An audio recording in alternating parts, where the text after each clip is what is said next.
नमस्कार, आप देख रहे हैं न्यूज़ 18 राजस्थान का डिजिटल चैनल और आपके साथ मैं हूं वंदना त्यागी। सोचिए, एक देश का राष्ट्रपति अपने ही देश में है और दूसरी महाशक्ति की सेना आती है, गिरफ्तार करती है और उसे हजारों किलोमीटर दूर ले जाती है। ये सिर्फ वेनेजुला की कहानी नहीं है। ये सवाल है कि क्या अब कोई और भी देश अगला हो सकता है, क्योंकि ट्रंप अब रुकने वाले नहीं हैं।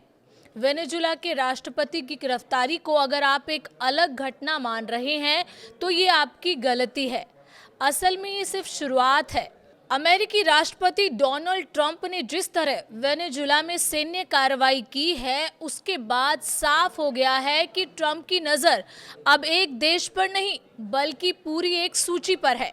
सवाल ये नहीं कि अमेरिका ने वेनेजुला में क्या किया, सवाल ये है कि अब अमेरिका के निशाने पर कौन कौन से देश हैं। महज आधे घंटे के भीतर वेनेजुला के राष्ट्रपति निकोलस मादुरो को हिरासत में लेने के बाद ट्रंप का आत्मविश्वास जिस स्तर पर पहुंचा है, उसने दुनिया को चौंका दिया है। एयरफोर्स वन में पत्रकारों से बात करते हुए ट्रंप ने न तो शब्द तोले, न ही संकेतों से बात की। उन्होंने खुले तौर पर कहा कि उन्हें वेनेजुला जैसा मिलिट्री ऑपरेशन पसंद आया है और अगर जरूरत पड़ी तो वही मॉडल दूसरे देशों पर भी लागू किया जा सकता है। यही वो पल था जब वेनेजुला एक केस स्टडी बन गया और दुनिया के सामने ट्रंप का अगला टारगेट लिस्ट खुल गई। सबसे पहला नाम सामने आया कोलंबिया का। ट्रंप ने कोलंबिया के राष्ट्रपति गुस्तावो पेट्रो को सीधे निशाने पर लिया और कहा कि देश एक बीमार आदमी चला रहा है। उन्होंने आरोप लगाया कि कोलंबिया में कोकीन बनाने की फैक्ट्रियां फल फूल रही हैं और वहां से ड्रग अमेरिका तक पहुंच रहे हैं। ट्रंप ने यह भी कहा कि अगर वेनेजुला में कार्रवाई संभव है तो कोलंबिया में भी वही किया जा सकता है। यानी साफ संदेश, कोलंबिया अब सिर्फ पड़ोसी देश नहीं बल्कि संभावित सैन्य लक्ष्य है।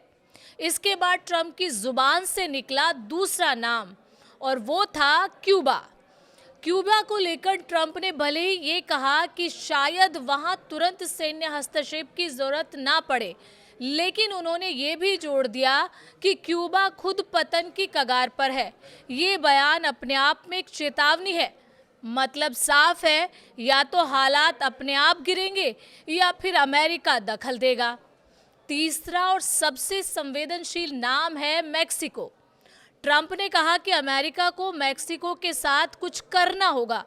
उन्होंने कार्टेल और ड्रग्स का हवाला देते हुए साफ कर दिया कि अगर मेक्सिको ने खुद कदम नहीं उठाए तो अमेरिका इंतजार नहीं करेगा। ये कोई कूटनीतिक बयान नहीं था बल्कि एक दबाव भरी धमकी थी जो सीधे सैन्य कार्रवाई की तरफ इशारा करती है। लेकिन ट्रंप की नज़र सिर्फ लैटिन अमेरिका तक सीमित नहीं है। उन्होंने साफ कहा है कि ग्रीनलैंड पर अमेरिका का कब्जा बेहद ज़रूरी है। ये बयान बताता है कि ट्रंप सिर्फ ड्रग्स या कार्टेल की बात नहीं कर रहे बल्कि रणनीति और भौगोलिक विस्तार की सोच भी उनके एजेंडे में है।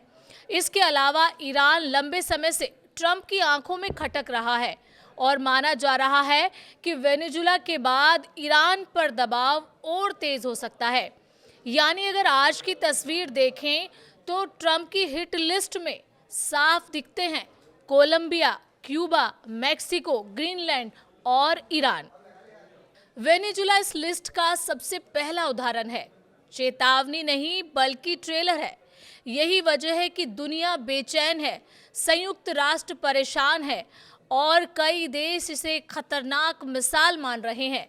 असल सवाल अब यही नहीं कि अमेरिका ने वेनेजुला में क्या किया, असली सवाल ये है कि अब अगला कौन है, क्योंकि ट्रंप ने हालिया बयानों में ये साफ कर दिया है कि ये कहानी यहीं खत्म होने वाली नहीं है। इस पूरे मसले पर आपका क्या कहना है और आपको क्या लगता है कि ट्रंप के निशाने पर अगला कौन सा देश हो सकता है? कमेंट करके ज़रूर बताइए और चैनल पर नए हैं तो सब्सक्राइब भी करिए।